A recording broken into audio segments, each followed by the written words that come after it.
కీర్తనలో మరి ఆయన అనేకమైన విషయాలు లోతుగా ఆలోచిస్తున్నాడు. తనకు కలిగినట్టు తన పుట్టిన విధానం చూసి మరి తను ఏ విధంగా మరి జన్మించాడు అనే విషయాన్ని గురించి మరి సర్వసాధారణంగా నేను ఆయన రాజైన పరిస్థితిని కాదు, కానీ మరి ఆయన కావాల్సింది ఏంటంటే తన తల్లిలో మరి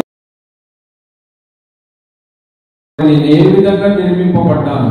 ఒకవేళ అది చూసినట్లయితే మరి నా కన్నులకు ఆశ్చర్యము కలుగుతున్నదని మరి దావీదు మరి మన జీవితంలో మన జీవితాన్ని గురించి మన పుట్టుక గురించి మనం కూడా ఇప్పుడు ఆలోచించే వారికి ఉన్నాం. కానీ మరి దావీదు అయితే రాజైనప్పటికీ అనేకమైనటువంటి ఆయనకు మరి రాజైన పరిస్థితులు అనేకమైనటువంటి బిజీగా ఉన్నప్పటికీ మరి ఆయన ఒకనొక రోజు తన జీవితం గురించి మరి ఈ లోకంలో ఏ విధంగా వచ్చాను, మరి నన్ను ఎలాంటి దేవుడు నిర్మించాడు అని ఒకసారి ఆలోచిస్తే మరి ఆదికాండం కూడా చూసినట్లయితే మరి దేవుడనేమో మరి నేల మట్టిని తీసుకొని మరి దాన్ని ఎప్పుడైతే ఆయన ఆత్మను ఊపిండో అది ఉన్నటువంటి శరీరం అంతా కూడా అది మొత్తం చేంజ్ అయిపోయింది. మరి ఆయన చేసిన గొప్ప అద్భుత కార్యం. మరి దావీదు కూడా మరి తల్లిని నన్ను నువ్వు కలిగజేసిన అంతరంద్రియములను కలిగజేసిన వాడవు నీవే. మరి నిజంగానే చూస్తే మరి దేవుడు మరి కడుపులో మన తల్లికి ఉన్నప్పుడు మరి అవయవాలు ఏ విధంగా ఏర్పడుతుంది అనేది నిజంగానే ఇప్పటికి కూడా ఎవరికి అర్థం కానటువంటిది ప్రక్రియ. ఎందుకంటే అది దేవుని యొక్క సృష్టి, మరి ఆయన పెట్టినటువంటి అది ఒక నియమం. కాబట్టి మరి దావీదు ఏంటంటే నేను ఇంత రాజుగా నన్ను చేసినందుకు మరి నా స్తోత్రం మరి దేవుడికి స్తోత్రం చెప్పడం లేదు, కానీ నేను కలుగజేసిన విధము చూడగా నువ్వు కలుగజేసిన విధం చూడగంటే ఒకవేళ తల్లిలో మరి ఒకవేళ ఆ రోజు నా తల్లిలో నన్ను కనుక నువ్వు ప్రవేశపెట్టకపోతే మరి నా పరిస్థితి ఏంది? మరి నేను ఈరోజు మన తల్లిదాకా కనుక నేను నిర్మింపబడకపోతే మరి నేను ఈరోజు మరి భూమి మీద ఉండేవాడిని కాదు. మరి దేవుని యొక్క మరి అనాది సంకల్పం చొప్పునే మరి దేవుడు మరి మనము ఈ లోకంలోకి రాకముందే మరి ఎవరికి ఎవరు తాను అనే విషయాన్ని మరి దేవుడు తన గర్భంలో మరి ఇచ్చినప్పుడు మరి ప్రత్యేకంగా నిన్ను నన్ను ఆయన ఏర్పాటు చేసినటువంటి దేవుడిగా ఉంటాడు. మరి ఆయన నేను పిండంగా ఉండగా నీ కన్నులు నన్ను చూశాను. మరి ఈ యొక్క నా పట్టణంలో చూస్తే నువ్వు నన్ను కలిగజేసిన విధము చూడగా భయమును ఆశ్చర్యమును నాకు పుట్టుచున్నవి. అందును బట్టి అంటే దేనంటే ఆయన కలిగజేసిన విధము చూసి మరి నాకు ఆశ్చర్యము మరి కన్నులో కనపడుతుందని మరి దావీదు చెప్తున్న పిల్లలు. కాబట్టి మరి మనం కూడా మన జీవితాలలో మరి దేవుడు నన్ను ఏ విధంగా నువ్వు నిర్మించావు తండ్రి, మరి ఈ లోకంలో నువ్వు నన్ను నిర్మించినందుకు మరి నీకు స్తోత్రము. మనం ఎప్పుడైనా ఆయనకు విధేయత కలిగి మరి ఆయనకు స్తుతులు చెల్లించేవారనుకుంటున్నామా? మరి దావీదు అయితే ఆయన ఎంత బిజీ అయిపోయినప్పటికీ ఎలాంటి పరిస్థితులు ఉన్నప్పటికీ తనలో కలిగజేసిన విధము మరి సృష్టి ఆరంభము తన తల్లి గర్భంలో ఏ విధంగా అయితే దేవుడు నిర్మించాడో మరి దాన్ని ఆయన గుర్తు చేసుకున్నాడు పిల్లరా. కాబట్టి 103వ కీర్తనలో కూడా మరి ఒకసారి మనం 103వ కీర్తనలో చూసినట్లయితే మరి దేవుడు అక్కడ కూడా ఆయన చేసినటువంటి మేళ్లను దేనిని కూడా మనకు మరచకూడదని చెప్పి మరి నా ప్రాణమా యెహోవాను సన్నిధించుము, నా అంతరంగంలో సమస్తమా ఆయన పరిశుద్ధ నామమును సన్నిధించుము, నా ప్రాణమా యెహోవాను సన్నిధించుము, ఆయన చేసిన ఉపకారములలో దేనిని మరొక అన్న విధంగా మరి ఇక్కడ కీర్తనకారుడు దావీదు కూడా మరి ఏదైతే దేవుడు చేసినో మరి తన తల్లి గర్భంలో నిర్మించిన విధానాన్ని బట్టి చూసి మరి దేవుడికి ఆయన కృతజ్ఞతాస్తుతులు చెప్తున్నాడు పిల్లరా. కాబట్టి చాలా మంది ఏమనుకుంటామంటే ఇది తల్లిదండ్రుల ప్రక్రియ, మరి తల్లిదండ్రులు ఒక కలుస్తేనే ఒక అభిప్రాయం మనలో చాలా మంది ఉంది, కానీ అది దేవుడు మరి కుమారుడు యెహోవా అనుగ్రహించు స్వాస్థ్యము మరి గర్భఫలము దేవుడిచ్చు బహుమానమే. అది దేవుడు అలా ఏర్పాటు చేశాడు, కానీ మరి నా ద్వారానే మన ద్వారానే అనుకోవడం కాదు. కానీ మరి దేవుడిలో ఉన్నటువంటి ఆశ మరి ఆయన కలిగినటువంటిది ఏంటంటే మరి మనల్ని ఏర్పరిచి మరి తల్లిదండ్రులుగా ఒకటిగా ఏర్పరిచి మరి ఆయన చేసినటువంటి అద్భుత కార్యం. మరి ఆ రోజు మరి తల్లి గర్భంగా నిర్మించిన విధానం చూస్తే మరి చాలా మంది మనం ఏమనుకుంటామంటే అది తల్లిదండ్రులకి కాదు, కానీ దేవుడు అనుగ్రహిస్తేనే మరి గర్భంలో దేవుడిచ్చు బహుమానం అన్నప్పుడు మరి దేవుడే మనకు అనుగ్రహించాలి పిల్లలు. కాబట్టి మనం ఆ విషయంలో ఎప్పుడు కూడా తొందరపాటు నిర్ణయం మనం తీసుకునే వారికి ఉండకూడదు.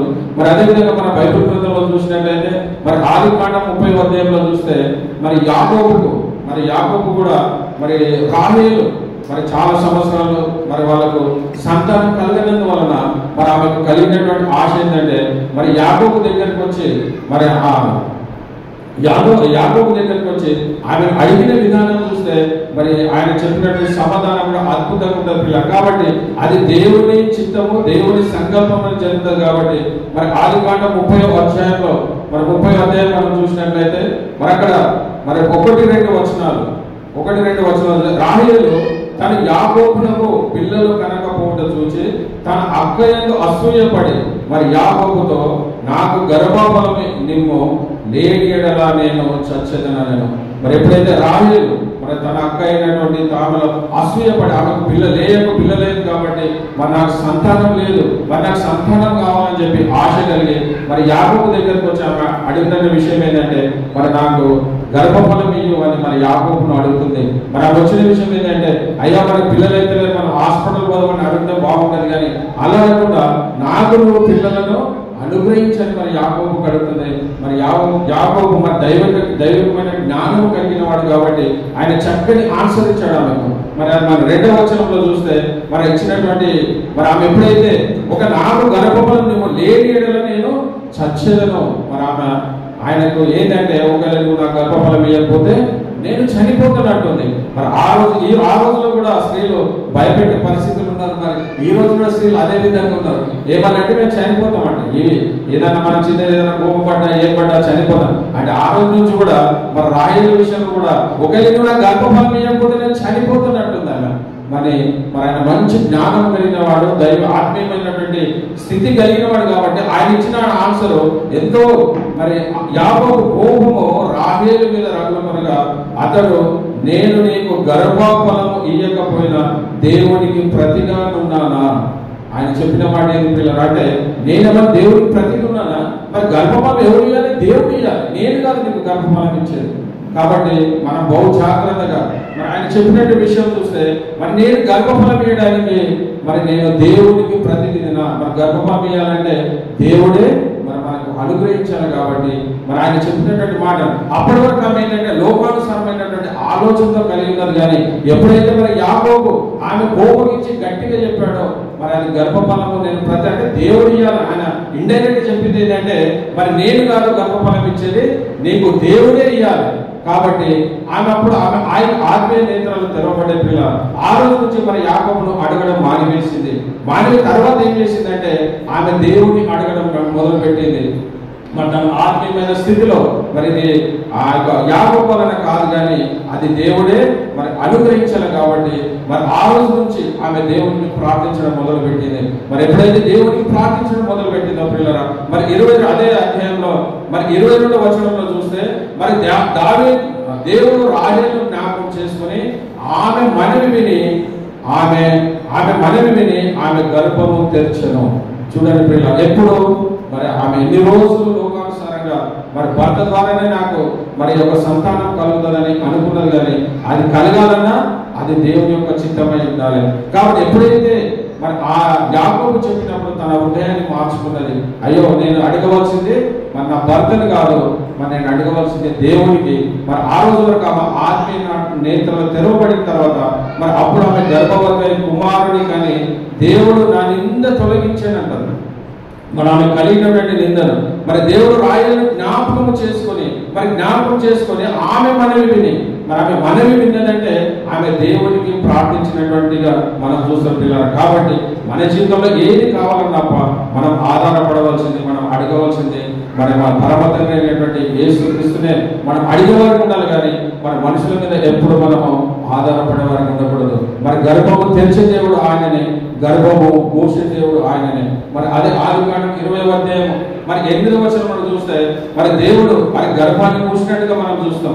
కాబట్టి మరి అవన్నీ దేవుని ఆధీనంలో ఉన్న విషయాన్ని మనం ఎప్పుడు మర్చిపోకూడదు పిల్లరా. మరి ఆదికాండం 20వ అధ్యాయంలో మరి 18వ వచనం కనుక మనం చూస్తే మరి ఏలయనగా అబ్రహాము భార్య అయిన శారాను బట్టి దేవుడు అబీమెలెకు ఇంటిలో ప్రతి గర్భమును మూసి ఉండెను.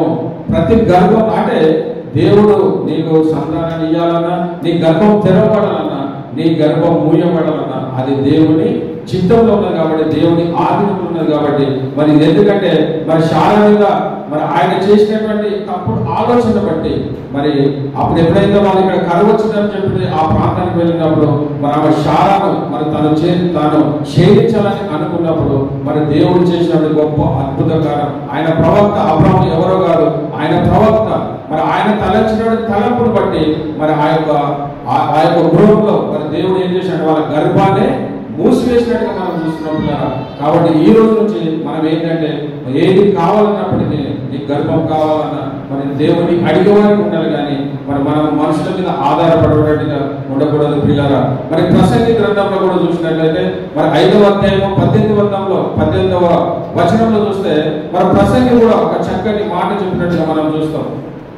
ప్రసంగి గ్రంథము 5వ అధ్యాయము 18వ వచనంలో మనము ఒకసారి గ్రహిస్తే మరి దేవుడు ఇక్కడ ఇచ్చినటువంటి మాటను కనుక మనం చూస్తే పిల్లరా, మరి గోడదగినది గాను ముచ్చటగైంది గాను నాకు కనబడిన ఏదనగా దేవుడు తనకు నియమించిన ఆయుష్కాల దినములనియో ఒకడు అన్నపానం పుచ్చుకొనొచ్చు తన కష్టార్జితమంతటి వలన క్షేమంగా బ్రతుకుటే.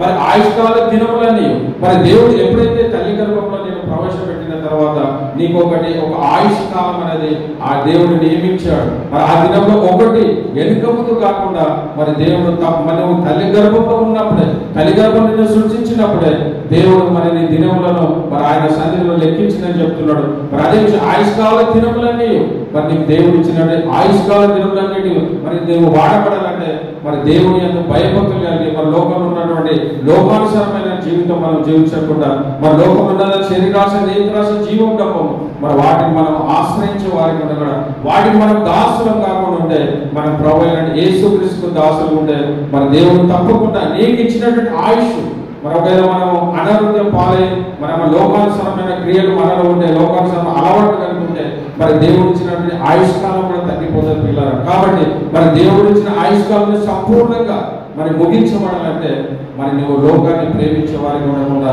మరి దేవుడిని ప్రేమించే వారికి ఉండాలి పిల్లరా. మరి యోగు గ్రంథంలో కూడా చూస్తే మరి ఆయన కూడా 14:5లో చూస్తే మరి యోగు కూడా తన యొక్క జీవిత కాలం గురించి చెప్తున్నాడు. ఏంటి అంటే మరి నరుల ఆయుష్కాలము పరిమితి కలది, వారి నెలలు సంఖ్యకు నీకు తెలిసి ఉన్నది.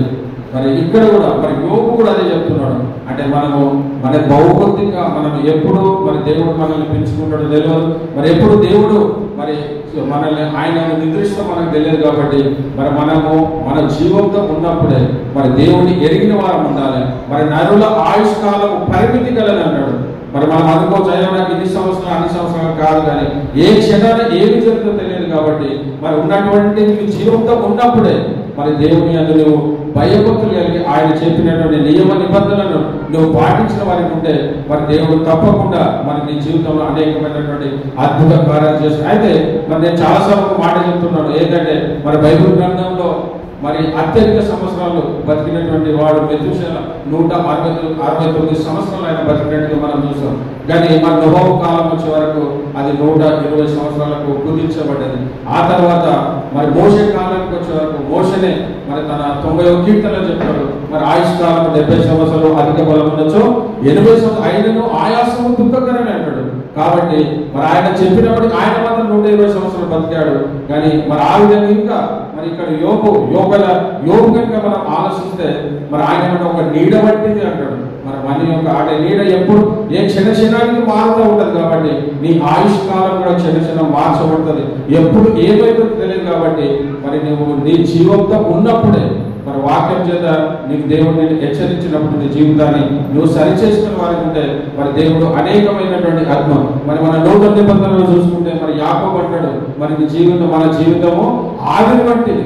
మరి ఆవిరి అప్పుడే వచ్చి ఎప్పుడు మాయమైతే మనకు తెలియదు. కానీ మరి అలాంటి జీవితము మనం కలిగి ఉండకుండా మరి ఆ దేవునిలో శాశ్వతమైన జీవితం మనం పొందుకోవాలంటే మరి ఈ లోకంలోని శాశ్వతమైన జీవితం లేదు. కానీ ఎప్పుడైతే మారు మనసు పొంది మరి రక్షణ అనుభవాన్ని వస్తే మరి యొక్క జీవవృక్ష ఫలమును మరి దేవుడు నీకు తిననిస్తుందని మరి వాగ్దానం చేసిన దేవుడు. కాబట్టి మనందరము మన జీవితాలను మనం సరి చేసుకుని వారికి ఉండాలి. మరి లోకంలో దేవుడు మనల్ని ఎందుకు పంపించాడు, అసలు ఆ ఉద్దేశం ఏంటి, మరి దేవుని యొక్క ఉద్దేశం ఏంటి, మన ఈ లోకంలో పంపించడానికి ఆయన చిత్తాన్ని ఆయన ఉద్దేశాలను మనం నెరవేర్చే వారికి ఉండాలి. మరి ప్రభు అయిన యేసుక్రీస్తు కూడా మరి ఈ లోకానికి ఎందుకు, మరి ఎబ్రీ పత్రికలో చూస్తే మరి యేసు ప్రభు ఎందుకు వచ్చాను, మరి ఆయన కార్యం లేదని అద్భుతంగా వివరించాడు. ఎబ్రీ పత్రిక 10వ అధ్యాయంలో మనం చూసినట్లయితే మరి యేసు ప్రభు ఈ లోకానికి ఎందుకు వచ్చాడు అనే విషయాన్ని మరి దాని ద్వారా మనం నేర్చుకుంటే మరి యేసు ప్రభు మాదిరిగా మనం చేస్తే మనం కూడా అలాంటి జీవితం మనం కలిగిన వారికి ఉండాలి. మరి ఎబ్రీలో రాసినటువంటి పత్రిక 10వ అధ్యాయం 5వ వచనం చూస్తే, కాబట్టి ఆయన ఈ లోకమందు ప్రవేశించినప్పుడు ఇలాగూ చెప్పుచున్నాడు, మరి ఆ బలియు అర్పణని నువ్వు కోరలేదు కానీ నాకు ఒక శరీరమును అమర్చితివి. మరి ప్రభు యేసుక్రీస్తు చెప్తున్నటువంటి మాట ఏంటంటే ఆ మరియమ్మలో నాకు ఒక శరీరం అమర్చితివి అని. మన తర్వాత ఏమంటాడంటే పాపార్థము నీకు ఇష్టం, అప్పుడు నేను నీ గ్రంథపు చుట్టలో మరి నన్ను గురించి వ్రాయబడిన ప్రకారము దేవుని చిత్తము నెరవేర్చుటకే ఇదిగో నేను వచ్చి ఉన్నానని. మరి దేవుడు ఏమంటే మరి దేవుని చిత్తాన్ని, పర్వతనేటువంటి దేవుని చిత్తాన్ని నేను నెరవేర్చుకే ఈ లోకానికి వచ్చిందని చెప్తున్నాడు. కాబట్టి మరి యేసు ప్రభువే మరి మానవ శరీరము కలిగినటువంటి ప్రభు ఎందుకు వచ్చాడంటే మరి ఆయన దేవుడు పంపబడినటువంటి చిత్తాన్ని నెరవేర్చడానికి. మరి దేవుడు ఈ రోజు మరి నిన్ను నన్ను ఎందుకు పంపబడ్డాడంటే మరి ఆయన చిత్తాన్ని మనం నెరవేర్చే వారికి ఉండాలి. మరి అలాంటిగా ఉంటే మరి యేసు ప్రభుకు మాదిరిగా మనము జీవించే వారికి ఉండాలి ప్రియులారా. కాబట్టి మరి యేసు ప్రభు ఆయన చేసినటువంటి కార్యంలో అనేకమైనటువంటి అద్భుత కార్యాలు కనుక చూసుకుంటే ఆయన 12 సంవత్సరాల వయసులోనే మరి దేవాలయంలో మరి దేవుని వాక్యాన్ని మరి అక్కడ ఉన్నటువంటి అందరితో మరి ప్రచురించిన లోక సువార్త మరి 2వ అధ్యాయంలో చూస్తే మరి యేసు ప్రభు అతి చిన్న వయసులోనే మరి దేవుని ఒక వాక్యాన్ని మరి అందరి మధ్యలో కూర్చొని మరి వాళ్ళు తల్లిదండ్రులు ఏమనుకుంటే యేసు ప్రభు తప్పిపోయిందని చెప్పి వాళ్ళు ఎంతో దూరం పోయి మరి తిరిగి వచ్చి చూసినప్పుడు మరి ప్రభు మందిరంలో కనిపిస్తాడు. మరి మందిరంలో దేవుడు చేసినటువంటి పని ఏంటంటే మరి 48వ వచనంలో చూస్తే మరి ఆయన తల్లిదండ్రులు ఆయన చూసి మిక్కిలి ఆశ్చర్యపడి ఆయన తల్లి కుమారుడా మామూలు ఎందుకు ఇలాగూ చేసిందివి. మరి తల్లి ఏమంటుందంటే మామూలు ఎందుకు నువ్వు మర్చిపోయినావు, మేము నువ్వు మా ఎక్కడ ఉన్నామనుకొని మరి యోసేపు మరియమ్మ ముందుకెళ్తుంటే మరి ప్రభు యేసుక్రీస్తు మరి మన ఎబ్రీ పత్రికలో ఏదైతే చూసామో నేను దేవుని చిత్తాన్ని నెరవేర్చడానికి నేను వచ్చాను. కాబట్టి మరి అక్కడ ఆమె అడిగినప్పుడు మరి ప్రభు ఇచ్చినటువంటి మరి చక్కని మాట, ఆయన తల్లి కుమారుడా మమ్మల్ని ఎందుకు ఇలాగ చేస్తుంది, ఇదిగో నీ తండ్రి నేను మరి దుఃఖపడుచు నిన్ను వెతుకుచుంటివి అని ఆయన చెప్పగా ఆయన మీరే నన్ను వెతుకుచుంటేవి. మరి ప్రభు యేసుక్రీస్తు ఏమన్నాడు, మీరే నన్ను వెతుకుచుంటేవి, మరి నేను నా తండ్రి పనుల మీద అయితే ఆయన తమతో చెప్పిన మాట వరకు ఒక చదవండి బ్రదర్. ఆయన మీరే నన్ను వెతుకుచుంటేవి, నేను తన తండ్రి పనుల మీద ఉండవలనని మీరు ఎరగరా. మరి తల్లిదండ్రులనే ప్రశ్నించున్నాడు మన ప్రభు అయినటువంటి యేసుక్రీస్తు. కాబట్టి మరి మనం కూడా మన జీవితాలలో మరి దేవుని పట్ల మరి 12 సంవత్సరాల లోపలనే మరి ప్రభు మరి ఆ యొక్క అక్కడ ఉన్నటువంటి అనేక మంది మరి పెద్దలతో మరి ఆయన వాక్య విషయంలో మరి ఆయన చర్చించినట్టుగా మనం చూసిన పిల్లలు అంటే దేవుని చిత్తాన్ని ఆయన ఎప్పుడైతే లోకంలోకి వచ్చాడో ఆయన కార్యక్రమం అంతా మరి పని స్టార్ట్ చేస్తున్నాడు. మరి దేవుడు మనల్ని మరి లోకంలో మరి తీసుకొని వచ్చినప్పుడు మరి నువ్వు నేను మరి దేవుని కార్యాలను మరి మనం నెరవేర్చే వారికి ఉంటున్నామా. మరి అదేవిధంగా మరి యాభై చూస్తే యేసు జ్ఞానమందును వయస్సులందును దేవుని దయందును మనుషుల దయందును వర్ధిల్లుచుండెను. మరి అలాంటి కృప మరి ఈరోజు మరి శ్యామ్ కిరణ్ మరి యేసు జ్ఞానమందును మరి వయస్సులందును మరి దేవుని దయను మనుషుల దయందును మరి దినదినము వర్ధిల్లాలంటే మనము దేవుని పనిని మనము చేయవలసిన వారి ఉండాలి పిల్లరా.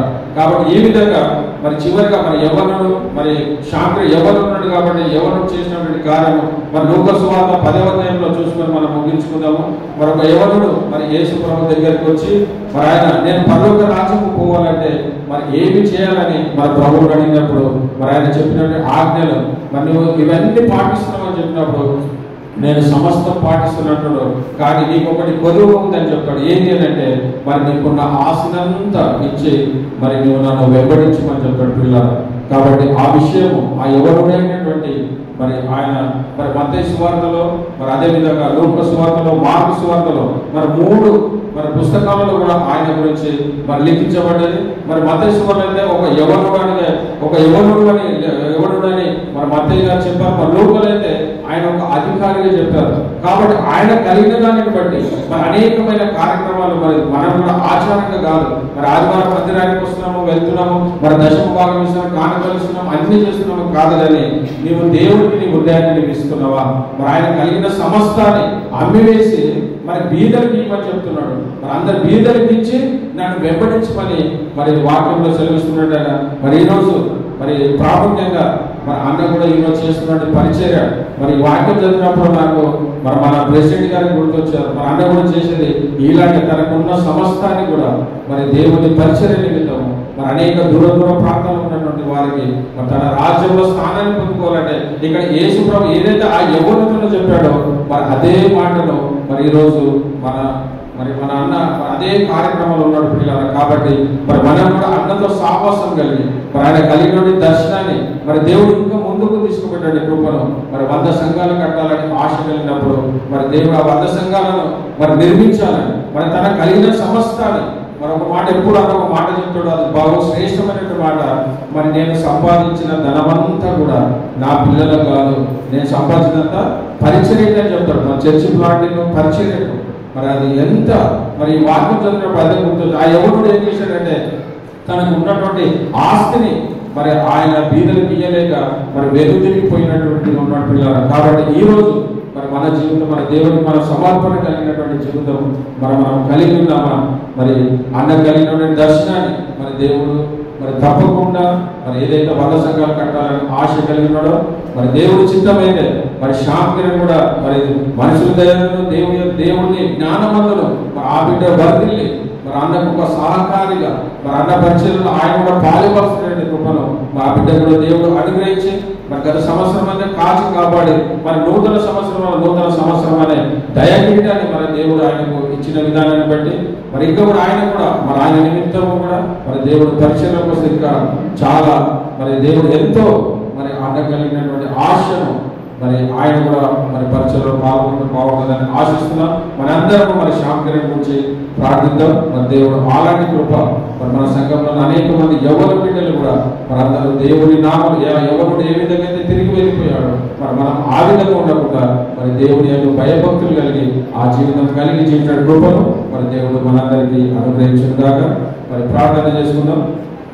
ప్రార్థన. మహాపరిశుద్ధమైనటువంటి మా ప్రియ పరలోకపు తండ్రి, దేవుని ఘనమైన నామానికి వందనాలు స్తుతులు స్తోత్రాలు చెల్లిస్తున్నాం తండ్రి. దేవ ప్రత్యేకమైన ఆయన ప్రభా ఈరోజు నాయన మా ప్రెసిడెంట్ గారిని మరి అక్కను ప్రేమించి వారికి ఇచ్చినటువంటి కుమారుడి నిమిత్తమైన ఆయన ప్రభా ఈరోజు ప్రత్యేకంగా ఆయన జన్మదినం జరిపించుకోవడానికి మీరు ఇచ్చినటువంటి కృపను బట్టి మీకే వందనాలు స్తుతులు స్తోత్రాలు చెల్లిస్తున్నాం ప్రభా. మరి దేవుడు చేసిన మేలు దేనిని మరొకటి నీ లేఖంలో సెలవించినదని ఆయన ప్రభా గత సంవత్సరం ప్రభా నీ బిడ్డను కాపాడిన ఆయన నూతన సంవత్సరంలోనే నూతన సంవత్సరమైన దయాకిరీటాన్ని బిడ్డకు అనుగ్రహిస్తున్న విధానాన్ని బట్టి మీకే వందనాలు స్తుతులు స్తోత్రాలు చెల్లిస్తున్నాం ప్రభా. గత సంవత్సరం ప్రభా నీ నాయన ప్రభా మరి శాంతిని ఏ విధంగా జీవించాడో నాయన ప్రభా ఈ సంవత్సరంలో నూతన అనుభవంలోకి నూతనమైన తీర్మానం తీసుకుని నాయన ప్రభా నీకు సాక్షి బిడ్డగా నీతో సావాసం కలిగినటువంటి బిడ్డగా నాయన ప్రభా మరి ఎవరు దేని చేత మరి శుద్ధి చేయబడతానంటే నీ వాక్యం చేత నీ లేఖంలో శ్రమించాను నాయన. నీ వాక్యం చేత నీ బిడ్డను బలపరచండి నాయన ప్రభా. నీ బిడ్డ దినదినము నాయన ప్రభా మరి పెద్దల దయను యేసుక్రీస్తు జ్ఞానవంతును మరి వర్ధిల్లేటటువంటి కృపను ఆ బిడ్డకు మీరు అనుగ్రహించి మనం వేడుకుంటున్నాము తండ్రి. యేసయ్య నీకే వందనాలు స్తుతులు స్తోత్రాలు చెల్లిస్తున్నాను ప్రభా. మరి వచ్చినటువంటి మా సంఘ బిడ్డలందరినీ దీవించండి, ఆశీర్వదించండి నాయన ప్రభా.